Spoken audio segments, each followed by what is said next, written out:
ಎಲ್ಲರಿಗೂ ನಮಸ್ಕಾರ. ಎಸ್ವಾ ಎಜುಕೇಷನ್ ಚಾನಲ್ಗೆ ಎಲ್ಲರಿಗೂ ಸ್ವಾಗತ. ಇವತ್ತಿನ ತರಗತಿಯಲ್ಲಿ ನಾವು ನವೋದಯ, ಸೈನಿಕ, ಕಿತ್ತೂರು, ಮುರಾರ್ಜಿ ಇನ್ನು ಮುಂತಾದ ಸ್ಪರ್ಧಾತ್ಮಕ ಪರೀಕ್ಷೆಗಳಿಗೆ ಸಹಾಯಕವಾಗುವಂತಹ ಗಣಿತ ಪ್ರಶ್ನೆಗಳನ್ನು ನಾವು ನೋಡ್ಕೊತ ಹೋಗೋಣ. ಹಾಗಾದರೆ ಮೊದಲನೇ ಪ್ರಶ್ನೆಯನ್ನು ನಾವು ನೋಡ್ಕೊತ ಹೋಗೋದಾಯ್ತಪ್ಪ ಅಂತಂದರೆ 20ರಿಂದ 30ರ ನಡುವೆ ಅವಿಭಾಜ್ಯ ಸಂಖ್ಯೆಗಳು ಯಾವ ಬರ್ತಾವ ಅಂತ ಕೇಳ್ಯಾರ. ನಮಗೆ ಗೊತ್ತಿರಬೇಕು, ಮುಂಚೆ ಏನಪ್ಪ ಅಂತಂದರೆ ಅವಿಭಾಜ್ಯ ಸಂಖ್ಯೆಗಳು ಎಂದರೇನು ಅಂತಂದು ಗೊತ್ತಿರಬೇಕು. ಅವಿಭಾಜ್ಯ ಸಂಖ್ಯೆಗಳಂತಂದ್ರೆ ಯಾವ ಸಂಖ್ಯೆಗೆ ಕೇವಲ 2 ವಿಭಿನ್ನ ಅಪವರ್ತನಗಳನ್ನು ಹೊಂದಿರ್ತೈತಲ್ಲ ಅವಕ್ಕೆ ನಾವೇನಂತ ಕರಿತೀವಿ, ಅವಿಭಾಜ್ಯ ಸಂಖ್ಯೆಗಳು ಅಂತಂದೇಳಿ ಕರಿತೀವಿ. ಇಂಗ್ಲೀಷ್ನಾಗ ಪ್ರೈಮ್ ನಂಬರ್ ಅಂತಂದೇಳಿ ಕರೀತಾರೆ. ಹಾಗಾದರೆ ಅಪವರ್ತನಗಳು ಅಂತಂದರೆ ಏನಪ್ಪ ಅಂತಂದರೆ ಅಪವರ್ತನ ಅಂತಂದರೆ ಯಾವುದೇ ಒಂದು ಸಂಖ್ಯೆ, ಉದಾಹರಣೆ ತಗೋಬೇಕಪ್ಪ ಅಂತಂದರೆ 2. ಈ ಒಂದು ಸಂಖ್ಯೆ ಏನಪ್ಪ ಅಂತಂದರೆ ಕೇವಲ 2 ಸಂಖ್ಯೆಗಳಿಂದ ಮಾತ್ರ ಏನಾಗಬೇಕು, ಪೂರ್ಣವಾಗಿ ಭಾಗ ಹೋಗಬೇಕು. ಅಂಥದಕ್ಕೆ ನಾವು ಅವಿಭಾಜ್ಯ ಸಂಖ್ಯೆ ಅಂತಂದು ಹೇಳಿ ಕರಿತೀವಿ. ಈ ಒಂದು ಸಂಖ್ಯೆ ಏನೈತಲ್ಲ 2 ಎನ್ನುವಂಥ ಒಂದು ಸಂಖ್ಯೆ ಎಷ್ಟು ಅಪವರ್ತನಗಳನ್ನು ಹೊಂದೈತಿ? 1ರಿಂದ ಪೂರ್ಣವಾಗಿ ಹೋಗ್ತೈತಿ ಮತ್ತು 2ರಿಂದ ಹೋಗ್ತೈತಿ. 2, 1 ಮತ್ತು 2 ಇವು 2ನ್ನು ಮಾತ್ರ ಅಪವರ್ತನಗಳನ್ನು ಹೊಂದೈತಿ. ಹಾಗಾಗಿ 2 ಎನ್ನುವುದು ಸಮ ಸಂಖ್ಯೆ ಮತ್ತು ಅತಿ ಚಿಕ್ಕ ಅವಿಭಾಜ್ಯ ಸಂಖ್ಯೆನೂ ಸಹ ಆಗೈತಿ. ಹಾಗಾದರೆ ಉದಾಹರಣೆ ಇನ್ನೊಂದು ತಗೊಳ್ಳೋಣ. 6 ಇದು ಒಂದು ಅವಿಭಾಜ್ಯ ಸಂಖ್ಯೆನ ಅಲ್ಲ. ಯಾಕಪ್ಪ ಅಂತಂದರೆ 6 ಅನ್ನೋದೇನಪ್ಪ ಅಂತಂದರೆ 1ರಿಂದನೂ ಪೂರ್ಣವಾಗಿ ಭಾಗ ಹೋಗ್ತೈತಿ, ಆಮೇಲೆ 2ರಿಂದನೂ ಪೂರ್ಣವಾಗಿ ಭಾಗ ಹೋಗ್ತೈತಿ, ಮತ್ತು 3ರಿಂದನೂ ಹೋಗ್ತೈತಿ. ನಂತರ ಏನಪ್ಪ ಅಂತಂದರೆ 6ರಿಂದನೂ ಪೂರ್ಣವಾಗಿ ಹೋಗ್ತೈತಿ. ಈ ಪೂರ್ಣವಾಗಿ ಭಾಗ ಹೋಗುವಂಥ ಈ ಭಾಜಕಗಳದವಲ್ಲ, ಇವಕ್ಕೆ ನಾವೇನಂತ ಕರಿತೀವಪ್ಪ ಅಂತಂದರೆ ಅಪವರ್ತನಗಳು ಅಂತಂದೇಳಿ ಕರಿತೀವಿ. ಹಾಗಾದರೆ 6 ಎನ್ನುವಂಥದ್ದು 4 ಅಪವರ್ತನಗಳನ್ನು ಹೊಂದೈತಿ. ಹಂಗಾಗಿ ಇದು ಅವಿಭಾಜ್ಯ ಸಂಖ್ಯೆ ಅಲ್ಲ. 2 ಕೇವಲ 1 ಮತ್ತು 2 ಮಾತ್ರ ಅಪವರ್ತನಗಳನ್ನು ಹೊಂದೈತಿ. 2 ಮಾತ್ರ ಅಪವರ್ತನಗಳನ್ನು ಹೊಂದೈತಿ. ಹಂಗಾಗಿ ಇದು ಒಂದು ಅವಿಭಾಜ್ಯ ಸಂಖ್ಯೆ. ಹಾಗಾದರೆ ಅವಿಭಾಜ್ಯ ಸಂಖ್ಯೆಗಳು ಯಾವ್ಯಾವ ಬರ್ತವ? 2, 3, 5, 7 ಈ ಥರ ಬರ್ಕೊತ ಹೋಗ್ತವ. ಅವ್ರು ಕೇಳಿರುವಂಥ ಪ್ರಶ್ನೆ ಏನಪ್ಪ ಅಂತಂದರೆ 20ರಿಂದ 30ರ ನಡುವೆ ಅವಿಭಾಜ್ಯ ಸಂಖ್ಯೆಗಳು ಅಂತಂದೇಳಿ ಕೇಳ್ಯಾರ. 21 ಒಂದು ಭಾಜ್ಯ ಸಂಖ್ಯೆ, ಅವಿಭಾಜ್ಯ ಸಂಖ್ಯೆ ಅಲ್ಲ. 23 ಒಂದು ಅವಿಭಾಜ್ಯ ಸಂಖ್ಯೆ, 23 ಒಂದು ಅವಿಭಾಜ್ಯ ಸಂಖ್ಯೆ, 29 ಒಂದು ಅವಿಭಾಜ್ಯ ಸಂಖ್ಯೆ. ಎಲ್ಲ ಆಪ್ಷನ್ಗಳನ್ನು ನಾವು ಫಸ್ಟು ನೋಡಬೇಕು. ನಂತರ ಯಾವ ಅಲ್ಲಲ್ಲ ಅದನ್ನು ನಾವೇನು ಮಾಡಬೇಕು, ಡಿಲೀಟ್ ಮಾಡ್ಕೊತ ಹೋಗಬೇಕು. ಅಂತಂದರೆ ಅದನ್ನು ತೆಗೆದು ಹಾಕ್ಕೊತ ಹೋಗಬೇಕು. 21 ಒಂದು ಭಾಜ್ಯ ಸಂಖ್ಯೆ, ಹಂಗಾಗಿ ಆಪ್ಷನ್ ಎ ಬರಂಗಿಲ್ಲ. 23 ಮತ್ತು 29 ಇವೆರಡು ಅವಿಭಾಜ್ಯ ಸಂಖ್ಯೆಗಳು. ಹಾಗಾಗಿ ಇದು ಉತ್ತರ ಕರೆಕ್ಟ್ ಆಗ್ತೈತಿ. ಮತ್ತೆ ಚೆಕ್ ಮಾಡಬೇಕು ಸಿ ಮತ್ತು ಡಿನ.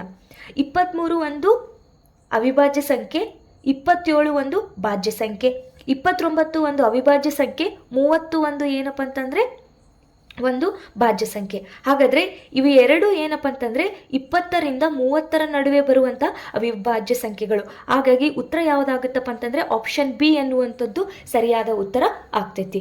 ಪ್ರಶ್ನೆಯನ್ನು ನಾವು ನೋಡ್ಕೊತ ಹೋದ್ವಪ್ಪ ಅಂತಂದರೆ 35.15 ಮತ್ತು 24.85ಗಳ ಮೊತ್ತ ಕೇಳ್ಯಾರ. ಮೊತ್ತ ಅಂತಂದರೆ ಕೂಡಿಸುವುದು. ಇವುಗಳ ಮೊತ್ತ ಕೇಳ್ಯಾರ. ಅದು ಏನಪ್ಪ ಅಂತಂದರೆ ಪಾಯಿಂಟ್ನ್ಯಾಗ ಇದಾವೆ. ಅವು ಏನು ಬಿಂದುದ್ರೊಳಗೆ ಅದಾವ. ಏನು 35.15 ಮತ್ತು 24.85. ನಮಗೆ ಫಸ್ಟ್ ಏನು ಗೊತ್ತಿರಬೇಕಪ್ಪ ಅಂತಂದ್ರೆ ಬಿಂದುಗಳಲ್ಲಿ ಇರುವಂಥ ಸಂಖ್ಯೆಗಳನ್ನು ಯಾವ ರೀತಿಯಾಗಿ ನಾವು ಬರ್ಕೋಬೇಕನ್ನೋದು ನಮಗೆ ಫಸ್ಟ್ ಗೊತ್ತಿರಬೇಕು. ಮೊತ್ತ ಅಂತಂದರೆ ಕೂಡಿಸುವುದು, ಇವೆರಡನ್ನು ನಾವು ಕೂಡಿಸ್ಬೇಕು. ಪಾಯಿಂಟ್ ಈ ಕಡೆ ಏನು ಬಂದಿರ್ತಾವಲ್ಲ ಆ ಅಂಕಿಗಳನ್ನು ಅದ್ರ ಕೆಳಗನೆ ಬರ್ಕೊತ ಹೋಗ್ಬೇಕು. ಉದಾಹರಣೆ ಹೇಳಬೇಕಪ್ಪ ಅಂತಂದರೆ 38.15 ಇತ್ತು.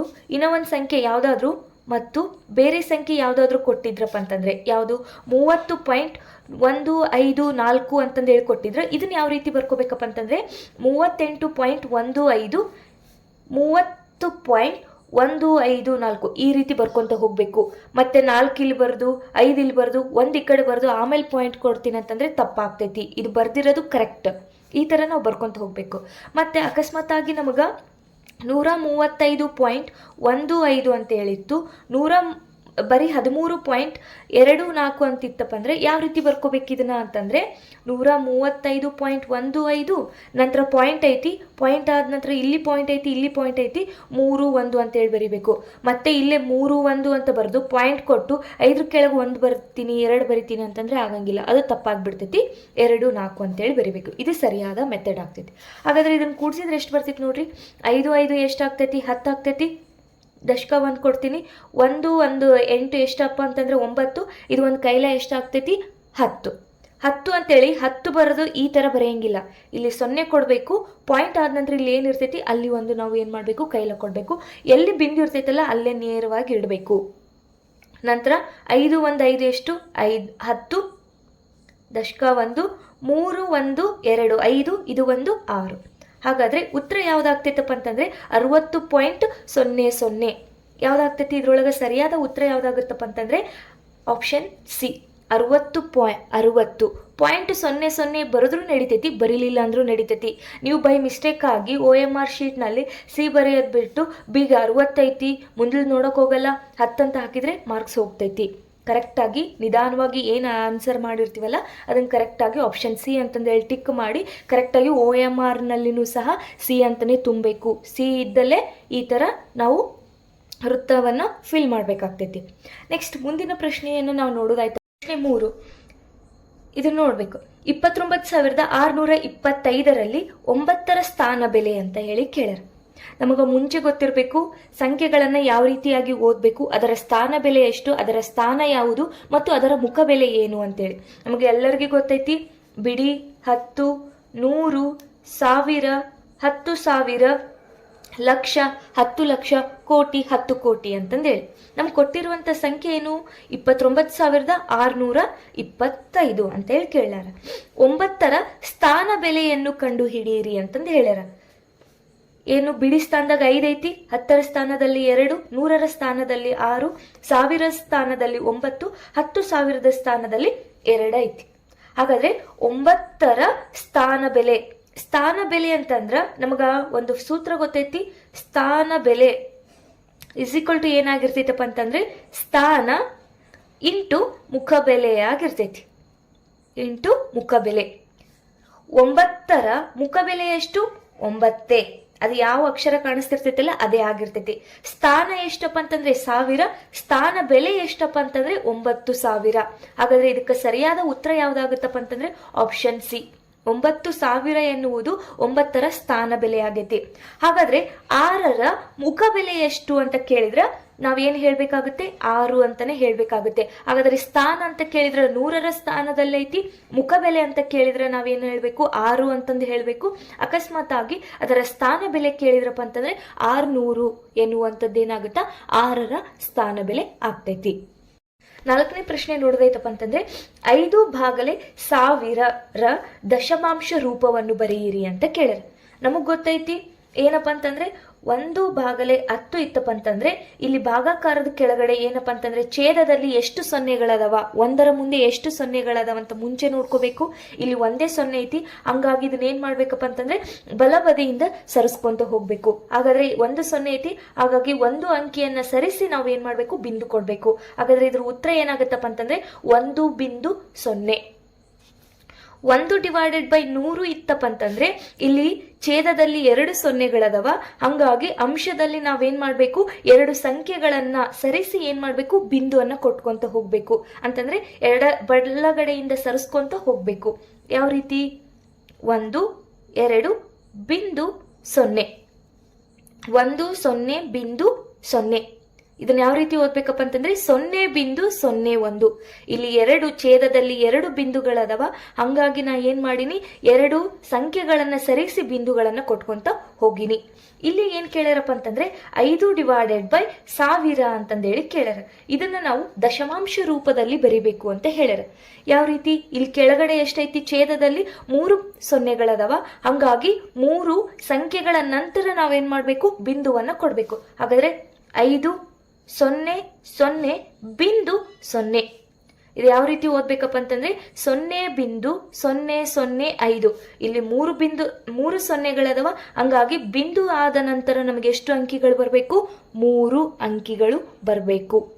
1 2 3 ಈ ರೀತಿ ನಾವೇನ್ ಮಾಡಬೇಕು ಮಾಡ್ಕೊಂತ ಹೋಗ್ಬೇಕು. ಹಾಗಾದ್ರೆ 5/1000ರ ದಶಮಾಂಶ ರೂಪ ಏನಾಗುತ್ತಪ್ಪ ಅಂತಂದ್ರೆ ಆಪ್ಷನ್ ಬಿ ಇದಕ್ಕೆ ಸರಿಯಾದ ಒಂದು ಉತ್ತರ ಆಗ್ತೈತಿ. 5ನೇ ಪ್ರಶ್ನೆಯನ್ನು ನೋಡೋದಾಯ್ತಪ್ಪ ಅಂತಂದ್ರೆ 85,463 - 98,265. ಇವುಗಳಲ್ಲಿ ದೊಡ್ಡದು ಯಾವುದು ಅಥವಾ ದೊಡ್ಡದೈತಾ, ಈ ಸಂಖ್ಯೆ ದೊಡ್ಡದಾ ಅಥವಾ ಈ ಸಂಖ್ಯೆ ದೊಡ್ಡದಾ ಅಥವಾ ಈ ಸಂಖ್ಯೆ ಚಿಕ್ಕದಾ ಈ ಸಂಖ್ಯೆ ಚಿಕ್ಕದಾ, ಇದು ಎರಡು ಸಮ ಅದಾವ ಅಥವಾ ಸಮ ಇಲ್ಲ ಅಂತ ನಾವು ನೋಡ್ಬೇಕು. ನಮಗೆ ಆಲ್ರೆಡಿ ಎಲ್ಲರಿಗೂ ಗೊತ್ತೈತಿ ಯಾವ ಕಡೆ ಬಾಯಿಯನ್ನ ತೆಗೆದಿರ್ತೈತಲ್ಲ, ಇಲ್ಲೇನ್ ಬಾಯಿ ಓಪನ್ ಆಗೈತಲ್ಲ, ಇದು ಏನಾಗಿರ್ತೈತಿ, ಯಾವಾಗ್ಲೂ ಈ ಸಂಖ್ಯೆ ದೊಡ್ಡದಾಗಿರ್ತೈತಿ. ಯಾವ ಕಡೆ ಬಾಯಿ ಮುಚ್ಚಿರ್ತೈತಲ್ಲ, ಇಲ್ಲಿ ನೋಡ್ರಿ, ಇಲ್ಲೇ ಬಾಯಿ ಮುಚ್ಚಿರ್ತೈತಲ್ಲ, ಇದು ಯಾವಾಗ್ಲೂ ಏನಾಗಿರ್ತೈತಿ, ಚಿಕ್ಕದಾಗಿರ್ತೈತಿ. ಸಮ ಅಂತಂದ್ರೆ ಈ ತರ, ಇದಕ್ಕೆ ನಾವು ಸಮ ಚಿಹ್ನೆ ಅಂತಂದು ಹೇಳ್ಕರ್ತೀವಿ. ಸಮ ಅಲ್ಲ ಅಂತಂದ್ರೆ ಇದಕ್ಕೆ ಈ ತರ ಹಾಕ್ಬೇಕು. ಇದಕ್ಕ ಸಮ ಅಲ್ಲ ಅಂತಂದು ಹೇಳ್ಕರಿತಾರ, ಇದಕ್ಕ ಸಮ ಅಂತಂದು ಹೇಳ್ಕರಿತಾರ. ಇದಕ್ಕ ದೊಡ್ಡದು ಅಂತಂದು ಹೇಳ್ಕರಿತಾರ, ದೊಡ್ಡದು. ಇದಕ್ಕ ಚಿಕ್ಕದು, ಚಿಕ್ಕದು ಅಂತಂದೇಳಿ ಕರೀತಾರೆ. ನಮಗ್ ಕೊಟ್ಟಿರೋದೇನಪ್ಪ ಅಂತಂದ್ರೆ ಇಲ್ಲಿ ನೋಡ್ಕೋಬೇಕು. ಫಸ್ಟ್ ಎಷ್ಟು ಸ್ಥಾನಗಳದವ, ಇವೆಲ್ಲವೂ ಏನದವ, 85,463 ಅಂತ ಹೇಳಿ ಐತಿ.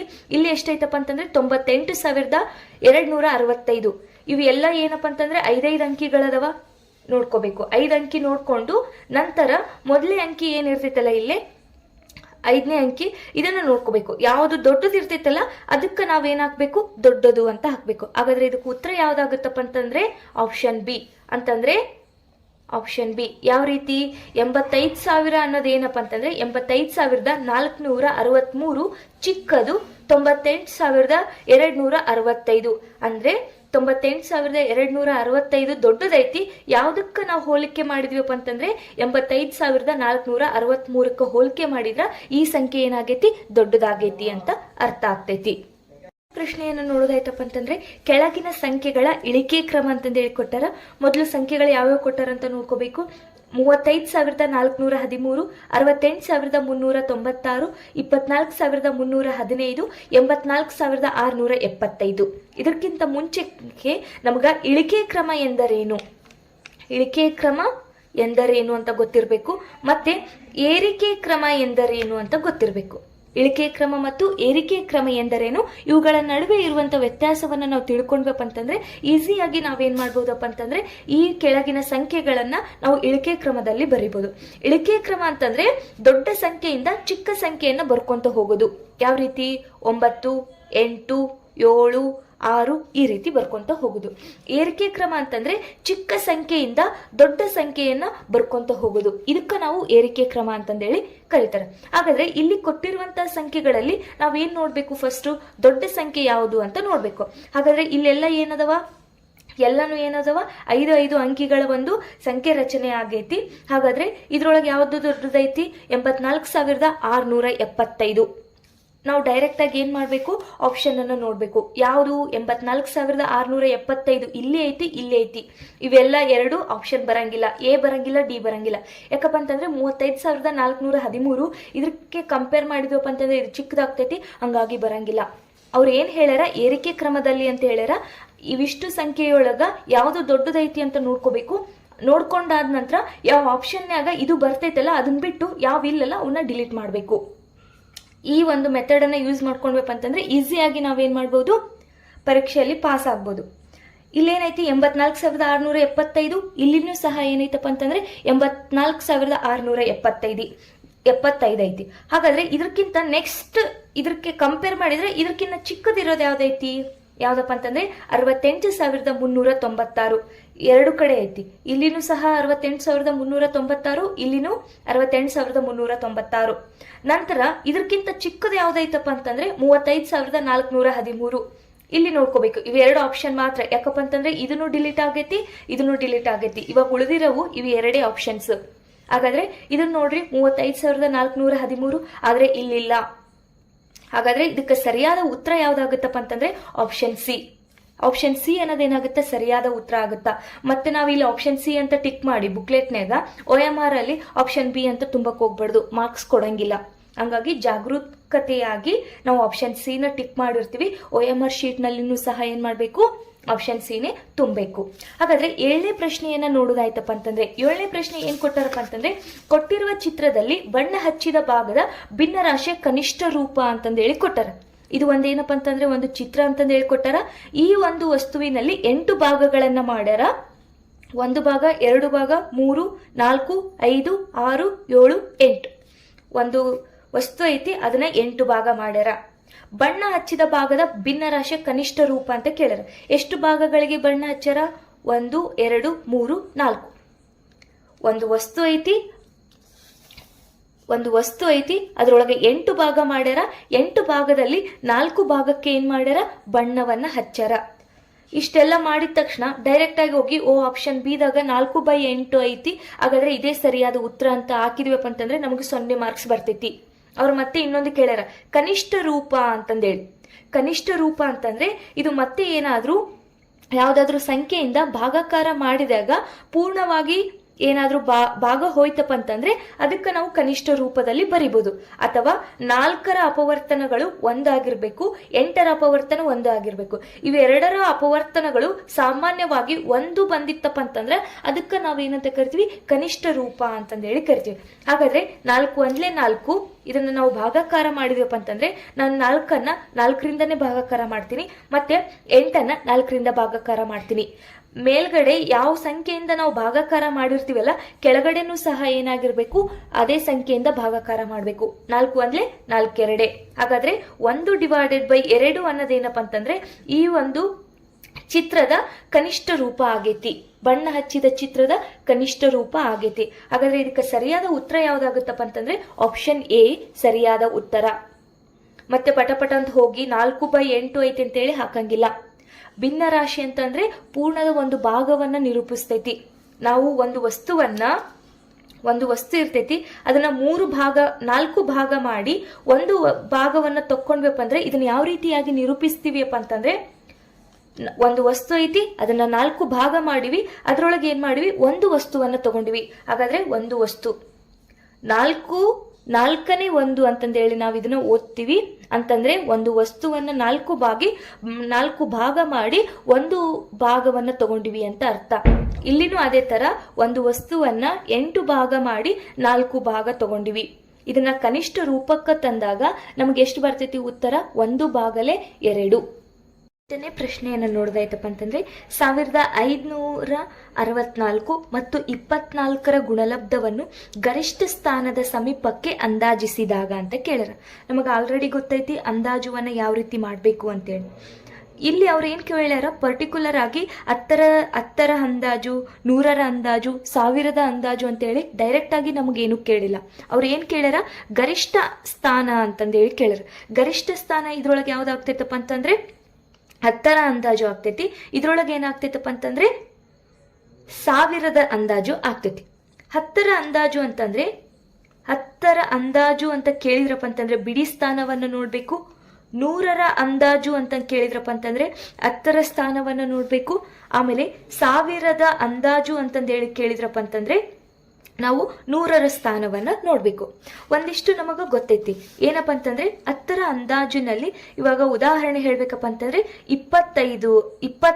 25 ಅಂತ ಅನ್ಕೋರಿ. ಈ ಬಿಡಿ ಸ್ಥಾನವನ್ನು ನೋಡ್ಬೇಕು. ಬಿಡಿ ಸ್ಥಾನದಲ್ಲಿ 5 ಅಥವಾ 5ಕ್ಕಿಂತ ಹೆಚ್ಚಾಗಿತ್ತಪ್ಪ ಅಂತಂದ್ರೆ ಇಲ್ಲಿ ಒಂದು ಅಂಕಿಯನ್ನು ಕೂಡಿಸ್ಕೊಂಡು, ಒಂದು ಸಂಖ್ಯೆಯನ್ನ 1 ಎನ್ನುವಂತ ಒಂದು ದಶಕವನ್ನು ಕೂಡಿಸ್ಕೊಂಡು, ಕೈಲವನ್ನು ಕೂಡಿಸ್ಕೊಂಡು ಈ ಸ್ಥಾನ ಏನಾಗ್ಬೇಕು?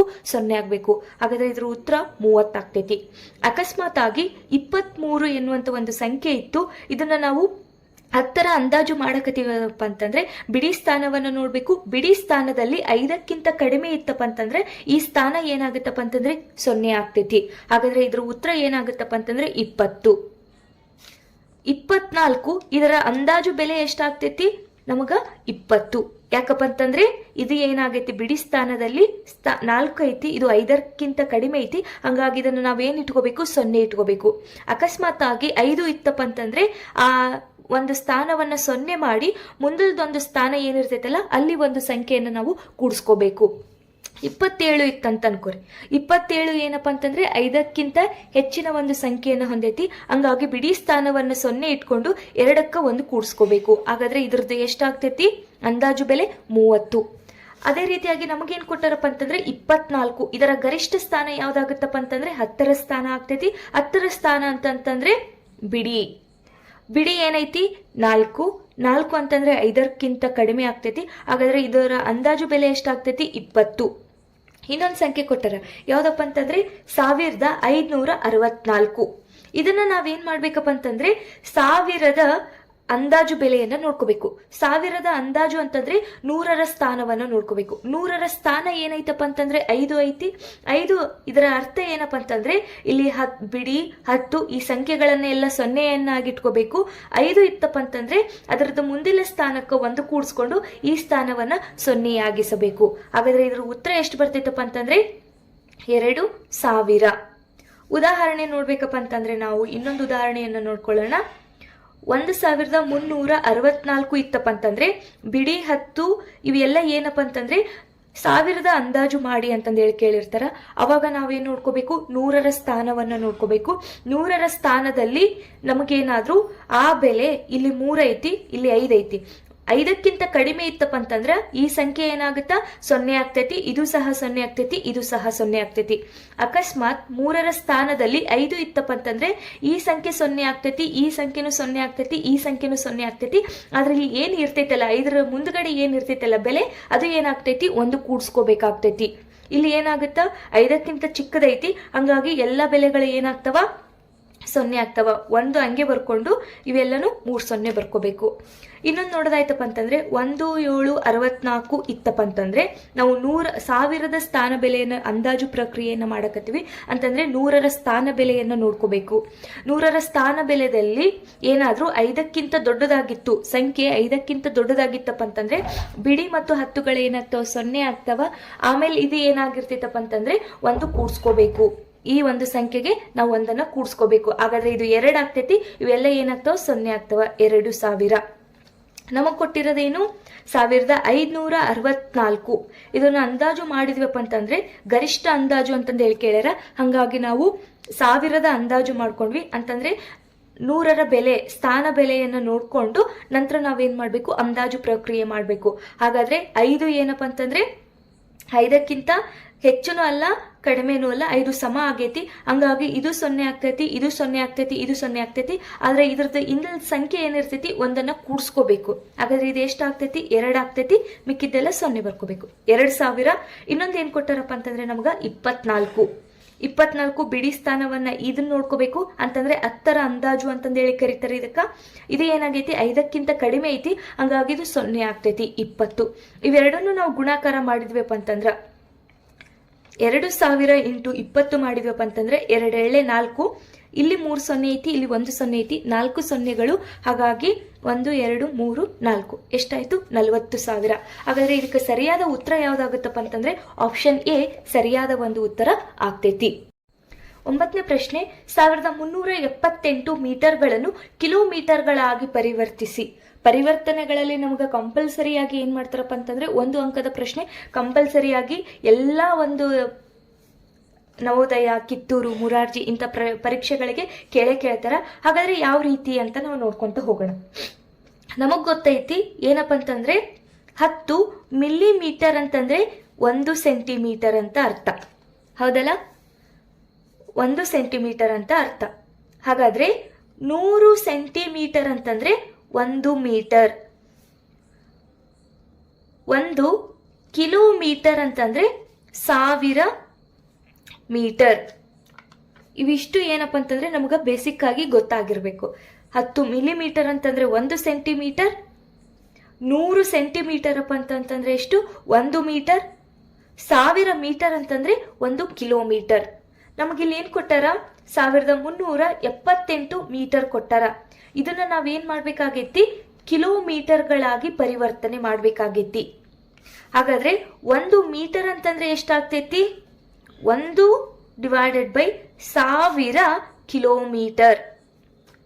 ಹೌದಲ್ಲ, ಇಲ್ಲೇನು 1 ಮೀಟರ್ ನಂಗೆ ಇಟ್ಕೋಬೇಕು, ಇಲ್ಲೇನ್ 1000 ಐತಲ್ಲ ಅದನ್ನ ಈ ಕಡೆ ಕಳಿಸ್ಬೇಕು. ಎಷ್ಟಾಗ್ತೈತಿ 1 / 1000 ಕಿಲೋಮೀಟರ್.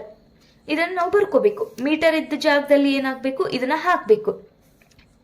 ಬರೆದ್ರೆ ಏನಾಗ್ತೈತಿ 1378 ಮೀಟರ್ ಐತಿ. ಮೀಟರ್ ಜಾಗದಲ್ಲಿ ನಾನು ಏನಾಗ್ತೀನಿ 1 / 1000. ಇದನ್ನ ನಾವು ಏನ್ ಮಾಡ್ಬೇಕು ಭಾಗಾಕಾರ ಮಾಡ್ಬೇಕು. ನಮಗಾಗಲೇ ಗೊತ್ತೈತಿ ದಶಮಾಂಶ ರೂಪದಲ್ಲಿ ಯಾವ ರೀತಿ ಅಂತ ಬರಿಬೇಕು ಅಂತೇಳಿ. ಇಲ್ಲಿ ಕೆಳಗಡೆ ಎಷ್ಟದವ 3 ಸೊನ್ನೆಗಳದವ. ಇಲ್ಲಿಂದ ನಾವು ಸರಿಸ್ಕೊಂತ ಹೋಗ್ಬೇಕು 1 2 3. ಹಾಗಾದ್ರೆ 1.1.378 ಕಿಲೋಮೀಟರ್ ಇದ್ರ ಉತ್ತರ ಏನಾಗ್ತೈತಿ 1.378 ಕಿಲೋಮೀಟರ್. ಹಾಗಾದ್ರೆ ಇದಕ್ಕೆ ಸರಿಯಾದ ಉತ್ತರ ಯಾವ್ದಾಗ್ತೈತಪ್ಪ ಅಂತಂದ್ರೆ ಆಪ್ಷನ್ ಡಿ. ಆಪ್ಷನ್ ಡಿ ಅನ್ನೋದು ಏನಾಗುತ್ತೆ ಸರಿಯಾದ ಒಂದು ಉತ್ತರ ಆಗ್ತೈತಿ. ಇನ್ನು 10 ಪ್ರಶ್ನೆ ನೋಡೋದಾಯ್ತಪ್ಪ ಅಂತಂದ್ರೆ ಆಯತಾಕಾರದ ಕೊಠಡಿಯ ನೆಲದ ಉದ್ದ 8 ಮೀಟರ್, ಅಗಲ 4 ಮೀಟರ್, ಹಾಗಾದರೆ ಅದರ ಸುತ್ತಳತೆ ಅಂತ ಕೇಳ್ಯಾರ. ನಮಗೆ ಕಂಪಲ್ಸರಿಯಾಗಿ ಏನ್ ಮಾಡ್ತೈತಪ್ಪ ಅಂತಂದ್ರೆ ಸುತ್ತಳತೆ ಮತ್ತು ವಿಸ್ತೀರ್ಣದ ಮೇಲೆ ಏನ್ ಮಾಡ್ತಾರ ಪ್ರಶ್ನೆಯನ್ನ ಕೇಳ್ತಾರ.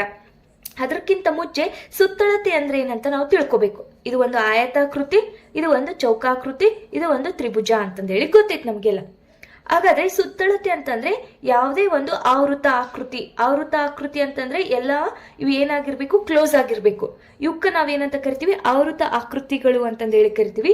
ಈ ಆವೃತ ಆಕೃತಿಯು ಕ್ರಮಿಸಿರುವಂತ ಸುತ್ತಲಿನ ದೂರ. ಒಬ್ಬ ವ್ಯಕ್ತಿ ಇಲ್ಲಿದ್ನಪ್ಪ ಅಂತಂದ್ರೆ ಆ ವ್ಯಕ್ತಿ ಇಲ್ಲಿಂದ ಸ್ಟಾರ್ಟ್ ಮಾಡಿ ಈ ಮೂಲೆಯಿಂದ ಮತ್ತೆ ಇಲ್ಲಿಂದ ಮತ್ತೆ ಈ ಮೂಲೆಯಿಂದ ಮತ್ತೆ ವಾಪಸ್ ಇಲ್ಲಿಗೆ ಬರ್ತಾನಲ್ಲ, ಇದು ಎಷ್ಟು ದೂರವನ್ನ ಕ್ರಮಿಸ್ಯಾನಲ್ಲ ಅದನ್ನ ನಾವು ಕ್ರಮಿಸಿರುವಂತ ದೂರವನ್ನ ಕೂಡಿಸುವುದಕ್ಕ ನಾವೇನಂತ ಕರಿತೀವಪ್ಪ ಅಂತಂದ್ರೆ ಸುತ್ತಳತೆ ಅಂತಂದೇಳಿ ಕರಿತೀವಿ. ಇದು ಒಂದು ಆಯತಾಕೃತಿ. ಇದಕ್ಕ ನಾನು ABCD ಅಂತಂದೇಳಿ ಕರಿತೀನಿ. ಆಯತಾಕೃತಿಯ ಕೊಠಡಿ ಅಂತಂದೈತಿ. ಇದು ಒಂದು ಕೊಠಡಿ ಅನ್ಕೊಳ್ಳೋಣ. ಇದರ ನೆಲದ ಉದ್ದ ಎಷ್ಟು? ಇದಕ್ಕ ನಾವು ಉದ್ದ ಅಂತಂದೇಳಿ ಕರಿತೀವಿ. ಉದ್ದ ಎಷ್ಟು ಕೊಟ್ಟಾರ ನಮಗ? 8 ಮೀಟರ್ ಕೊಟ್ಟಾರ. ಅಗಲ ಅಂತಂದೇಳಿ ಕರಿತೀವಿ. ಇದಕ್ಕ ಅಗಲ ಎಷ್ಟೈತಪ್ಪ ಅಂತಂದ್ರೆ ನಮಗ 4 ಮೀಟರ್. ಹಾಗಾದ್ರೆ ಆಯತಾಕೃತಿಯ ನಮಗ ಲಕ್ಷಣಗಳು ಗೊತ್ತೈತಿ. ಅಭಿಮುಖ ಬಾಹುಗಳು ಅಂತಂದೇಳಿ ಕರಿತಾರ. AB ಬಾಹು ಮತ್ತು DC ಬಾಹುಗಳಿಗೆ ನಾವು ಅಭಿಮುಖ ಬಾಹುಗಳು ಅಂತಂದೇಳಿ ಕರಿತೀವಿ. ಎದ್ರ ಬಿದ್ರ ಏನಿರ್ತಾವಲ್ಲ ಇವಕ್ಕ ಅಭಿಮುಖ ಬಾಹುಗಳು, ಮತ್ತೆ ಇವು ಸಹ ಏನಪ್ಪ ಅಂತಂದ್ರೆ ಅಭಿಮುಖ ಬಾಹುಗಳು. ಆಯತಾಕೃತಿಯು ಏನಾಗೈತಪ್ಪ ಅಂತಂದ್ರೆ 2 ಬಾಹುಗಳು ಸಮನಾಗಿರ್ತಾವ, ಅಭಿಮುಖ ಬಾಹುಗಳು ಸಮನಾಗಿರ್ತಾವ, ಮತ್ತೆ ಇವು ಏನಾಗಿರ್ತಾವ ಕೋನಗಳು ಎಲ್ಲವೂ ಸಮನಾಗಿರ್ತಾವ. ಇವು ಏನು ಕೋನಗಳು 90 ಡಿಗ್ರಿಯನ್ನ ಹೊಂದಿರ್ತವ. ಅಭಿಮುಖ ಬಾಹುಗಳು ಸಮನಾಗೈತಪ್ಪ ಅಂತಂದ್ರೆ ಇದ್ರದ್ದು ಉದ್ದ ಎಷ್ಟೈತಿ? 8 ಸೆಂಟಿಮೀಟರ್ ಇತ್ತಪ್ಪ ಅಂತಂದ್ರೆ ಈ ಬಾಹುವಿನ ಉದ್ದನು ಸಹ ಏನಾಗಿರ್ತ 8 ಸೆಂಟಿಮೀಟರ್ ಆಗಿರ್ತ. ಇದು ಸಹ ಒಂದು ಅಭಿಮುಖ ಬಾಹು ಆಗಿರುವುದರಿಂದ ಈ ಬಾಹುವಿನ ಉದ್ದ ಅಗಲ ಎಷ್ಟೈತಪ್ಪ ಅಂದ್ರೆ 4 ಮೀಟರ್ ಐತ ಅಂದ್ಮೇಲೆ ಇದ್ರದ್ದು ಏನಾಗಿರ್ತೈತಿ 4 ಮೀಟರ್. ಇದು 8 ಮೀಟರ್, ಇದು 8 ಮೀಟರ್. ಸೆಂಟಿಮೀಟರ್ ಅಲ್ಲ ಮೀಟರ್ಗಳಲ್ಲಿ ಐತಿ. ಹಾಗಾದ್ರೆ ಏನಪ್ಪಾ ಅಂತಂದ್ರೆ ಈ ಕೊಠಡಿಯ ನೆಲದ ಉದ್ದ ಕೊಟ್ಟಾರ ಮತ್ತೆ ಅಗಲ ಕೊಟ್ಟಾರ. ಸುತ್ತಳತೆಯನ್ನ ಕಂಡು ಹಿಡೀರಿ ಅಂತ ಹೇಳ್ಯಾರ. ಸುತ್ತಳತೆ ಅಂತಂದ್ರ ಈ ಉದ್ದ, ಈ ಅಗಲ, ಈ ಉದ್ದ ಮತ್ತೆ ಈ ಅಗಲವನ್ನ ಕೂಡಿಸ್ಬೇಕು. ಹಾಗಾದ್ರೆ ಎಷ್ಟಾಗುತ್ತಾ? 8 4 ಎಷ್ಟು? 12 12 1 8 ಎಷ್ಟಾಗ್ತೈತಿ? 20 20 1 4 ಎಷ್ಟು? 24. 24 ಯಾವ ಮಾನಗಳು ಇರ್ತೈತಲ್ಲ ಆ ಮಾನನೇ ಹಚ್ಬೇಕು. ಇಲ್ಲಿ ಸೆಂಟಿಮೀಟರ್ ಇತ್ತಪ್ಪ ಅಂತಂದ್ರೆ ಸೆಂಟಿಮೀಟರ್ ಹಚ್ಬೇಕು, ಮೀಟರ್ ಇತ್ತಪ್ಪ ಅಂತಂದ್ರೆ ಮೀಟರ್ ಹಚ್ಬೇಕು. 24 ಮೀಟರ್ ಅನ್ನೋದೇನಪ್ಪ ಅಂತಂದ್ರೆ ಸರಿಯಾದ ಒಂದು ಉತ್ತರ ಆಗ್ತೈತಿ. ಹಾಗಾದ್ರೆ ಆಯತಾಕಾರದ ಕೊಠಡಿಯ ಸುತ್ತಳತೆಯನ್ನ ಕಂಡು ಹಿಡಿಬೇಕಪ್ಪ ಅಂತಂದ್ರೆ ನಮಗೆ ಸೂತ್ರಗಳು ಗೊತ್ತದವ. ಏನು? 2 ಇಂಟು ಉದ್ದ ಪ್ಲಸ್ ಅಗಲ. 2 ಹಂಗೆ ಇಟ್ಕೋಬೇಕು. ಉದ್ದ ಎಷ್ಟು ಕೊಟ್ಟಾರ? ನಮಗೆ 8 ಕೊಟ್ಟಾರ. ಅಗಲ ಎಷ್ಟು ಕೊಟ್ಟಾರ? 4 ಕೊಟ್ಟಾರ. 2 ಇಂಟು ಕೂಡಿಸಿದ್ರೆ 12 12 24 ಮೀಟರ್ಗಳಲ್ಲಿ ಮೀಟರ್. ಈ ರೀತಿಯಾದ್ರೂ ಮಾಡ್ಬೋದು, ಅಥವಾ ನಾವು ಇಲ್ಲ ಎಲ್ಲ ಬಾಹುಗಳನ್ನ ಕೂಡಿಸಿ ಮಾಡ್ತೀನಿ ಅಂತಂದ್ರೆ ಈ ರೀತಿನಾದ್ರೂ ಮಾಡ್ಬೋದು. ಉತ್ತರ ಮಾತ್ರ ಕರೆಕ್ಟ್ ಆಗಿರ್ತಾ. ಹಾಗಾದ್ರೆ ಇದಕ್ಕೆ ಸರಿಯಾದ ಉತ್ತರ ಆಪ್ಷನ್ ಡಿ. ಆಪ್ಷನ್ ಡಿ ಏನಾಗುತ್ತಾ ಸರಿಯಾದ ಒಂದು ಉತ್ತರ ಆಗ್ತೈತಿ.